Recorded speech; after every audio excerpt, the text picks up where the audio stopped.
El Plan Escudo Fronterizo de Chile, iniciado en marzo 2026 por el gobierno de José Antonio Kast, busca frenar la migración irregular en la frontera norte con Perú y Bolivia, especialmente en la región de Arica y Parinacota. Contempla medidas físicas como zanjas de 3 metros de profundidad, muros de hasta 5 metros de altura, con sensores de movimiento y vigilancia por drones. A ello se suma un patrullaje constante de más de 1.500 efectivos de las Fuerzas Armadas y Carabineros, vehículos blindados y drones autónomos con cámaras de reconocimiento facial, infrarrojos y térmicos, operando las 24 horas, además de torres de vigilancia, cercos perimetrales electrificados y radares térmicos para detectar movimientos sospechosos. Sin embargo, el plan ha generado debate entre ONGs y organismos oficiales por su impacto humanitario, económico y político. Aunque se presenta como una declaración de soberanía, las críticas apuntan a los altos costos, la eficacia limitada y los graves riesgos para la vida de los migrantes, convirtiéndolo en un tema polémico que incluso podría dañar la imagen internacional de Chile. La frontera norte se extiende por más de 800 kilómetros con Bolivia y 169 kilómetros con Perú. El ministro del Interior, Claudio Alvarado, junto al presidente José Antonio Kast, visitaron Arica para supervisar en terreno las obras de zanjas y el puesto de observación fronteriza Beta, en el marco del Plan Escudo Fronterizo, que busca fortalecer el resguardo y control de las fronteras. El presidente José Antonio Kast afirmó en Arica: queremos usar las retroexcavadoras para construir un Chile soberano. Ese Chile soberano que ha sido vulnerado por la inmigración ilegal, por el narcotráfico, por el crimen organizado. Esta retroexcavadora no va a fracasar, porque esta retroexcavadora la empujan todos los chilenos. Estoy convencido de que el ejército con este trabajo representa a la inmensa mayoría de los chilenos, mucho más allá de quienes optaron por una posición política. Porque como lo dije en la mañana, el narcotráfico, el crimen organizado, la inmigración ilegal no tiene color político. Los niños que son abusados, que son usados como pasaporte, y ustedes lo pueden ver ahí en el centro fronterizo, están agradecidos de que un gobierno se preocupe de verdad de que ellos no sean instrumentalizados. La retroexcavadora, como les digo, hoy día sí va a construir soberanía. Lo planteamos en la campaña y hoy día podemos decir que comenzamos a frenar esa inmigración irregular que en los últimos años trajo a más de 180.000 personas a Chile que entraron por la ventana. Y esta es la ventana que estaba abierta, la estamos cerrando. Seguidamente, el ministro del Interior, Claudio Alvarado, expresó: estos trabajos se van a ir desarrollando a lo largo del tiempo y en el plan Frontera Norte, en los próximos 90 días, esperamos que Chile entero pueda visualizar los resultados de este trabajo de control fronterizo. No solamente implica obras físicas, sino también señalar que la cantidad de personal abocado a estas faenas prácticamente se ha duplicado a lo que teníamos hace un par de semanas atrás.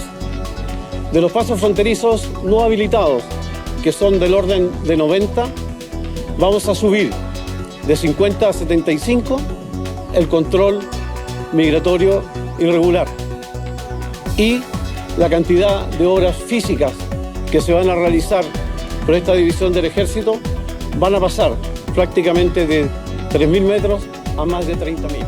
El gobierno sostiene que la zona está abandonada y convertida en una franja sin ley, marcada por el ingreso de migrantes irregulares, narcotráfico y trata de personas. Como medidas concretas, plantea la construcción de una zanja extensa en el sector de Chacayuta en la frontera con Perú, junto a la instalación de muros y barreras metálicas defensivas, rejas, pretiles y erizos checos. El gobierno de Kast lo presenta como una declaración de soberanía nacional en vez de una política migratoria. Los resultados del censo 2024 presentados en 2025 por el Instituto Nacional de Estadísticas, INE, revelaron que la población extranjera residente en Chile superó los 1.6 millones de personas. De ellas, cerca de 300.000 se encontraban en situación irregular. La región de Arica y Parinacota concentró más del 40% de los ingresos no habilitados, principalmente por cruces clandestinos en la frontera con Perú y Bolivia. El exdirector de Migraciones, Rodrigo Sandoval, expresó que estas medidas pueden generar impactos iniciales, pero advirtió que no abordan el problema en su totalidad. Zanja como la que se está haciendo hoy día es una zanja que no frena la migración irregular, sino que frena el tráfico de vehículos. Todos queremos que la migración sea regular. Lo que pasa es que hay algunos que creemos que restricciones en frontera, cuando no son sistémicas, generan más irregularidad. Y esa es la opinión que uno tiene, que es lo que yo creo que puede pasar. Que si este control en la frontera no tiene la dureza que se está ofreciendo, no se sostiene en el tiempo, no tiene la capacidad técnica que se insinúa. Aquí se habla de drones, pero la gente, no sé, me imagino que pensarán que son como los drones que se ocupan en los años nuevos con figuras, ¿no? Esto es otro tipo de envergadura y significa otro tipo de recursos, en fin. Entonces, si no se sostiene eso en el tiempo, podemos encontrarnos incluso con condiciones contraproducentes respecto al objetivo que se quiere buscar. El gobierno logra abordar el control migratorio y al mismo tiempo lo que significan las mafias que hacen el control irregular, obviamente va a haber una baja. Pero también va a haber una baja si yo tengo mecanismos de facilitación migratoria a aquella migración que voy a tener. Hay un sector del empresariado que es el que tiene que certificar sus orígenes, sus trazabilidades en términos de recursos humanos, y ellos están súper interesados en tener todo regularizado.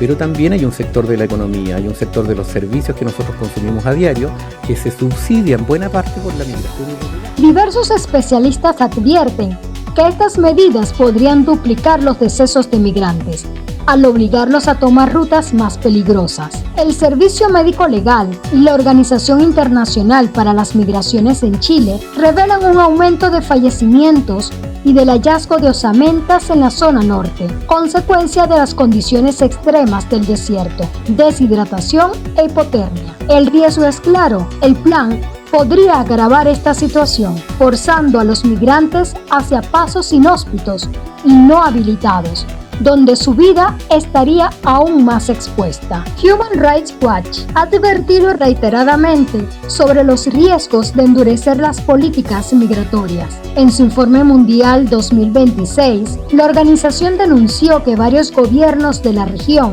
bajo discursos de mano dura, han incurrido en violaciones de derechos humanos, incluyendo detenciones arbitrarias y restricciones al derecho de asilo. Las zanjas y muros pueden retrasar, pero no detener, el flujo migratorio. Corren el riesgo de convertirse en símbolos más que en soluciones reales. La inversión en infraestructura defensiva es millonaria, considerando extensión, materiales y mantenimiento. En contraste, los programas de integración o cooperación regional reciben menos del 10% para su financiamiento, pese a que podrían ofrecer soluciones más sostenibles mediante regularización, integración laboral y cooperación internacional. Chile corre el riesgo de ser percibido como un país que prioriza la militarización de la migración por sobre los derechos humanos, lo que podría afectar su reputación en organismos internacionales